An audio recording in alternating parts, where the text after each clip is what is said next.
میں ساری دیہڑی روندی رہنی گا، ساری سرگی بھی روندی گا اپنے پتر نو نہ لے لے اللہ سونے میرے پتر نو ہون تے کر۔ جلال پور بٹیاں کے رہائشی نوجوان کا غلطی سے سرحد پار کرنا جرم بن گیا۔ 19 سال سے بھارتی جیل میں قید شاہنواز رہائی کا منتظر ہے۔ والدہ بیٹے کی رہائی کے لیے دن رات دعائیں مانگ رہی ہے، جبکہ بیٹے کے غم میں بوڑھا باپ زندگی کی بازی بھی ہار گیا ہے۔ تفصیلات کے مطابق جلال پور بٹیاں کے نواحی گاؤں نائی والا کا رہائشی شاہنواز 2001 میں دوستوں کے ساتھ چولستان کی سیر کرنے گیا اور غلطی سے بھارتی سرحد پار کر گیا۔ بھارتی فورسز نے شاہنواز کو گرفتار کر کے صوبہ گجرات کے ضلع احمد آباد کی سابرمتی جیل بھجوا دیا۔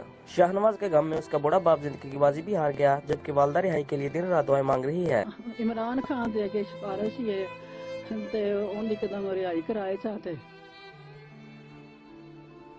میری پاکستان کی حکومت اور پاکستانی انسانی حقوق اور انٹرنیشنلی جو انسانی حقوق کی تنظیمیں ہیں ان سے یہ ریکویسٹ ہے کہ وہ جو بے قصور بھارت کی جیلوں میں اپنی سزا پوری کر چکے ہیں، جس طرح میرے چاچو شاہنواز جو ہے وہ 19 سال سے بھارت کی قید میں ہیں اور وہ اپنی سزا کو بھگت بھی چکے ہیں، لیکن ابھی تک ان کو رہائی نہیں دی جا رہی۔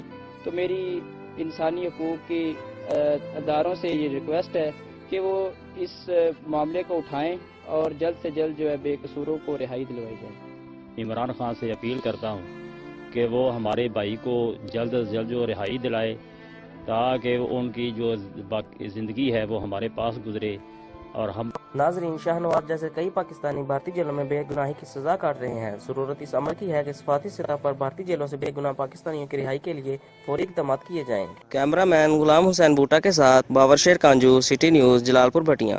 ہم لاتے ہیں ٹاپ نیوز، آپ کے فیورٹ ٹاک شوز اور ان لمیٹڈ انٹرٹینمنٹ صرف یوٹیوب پر۔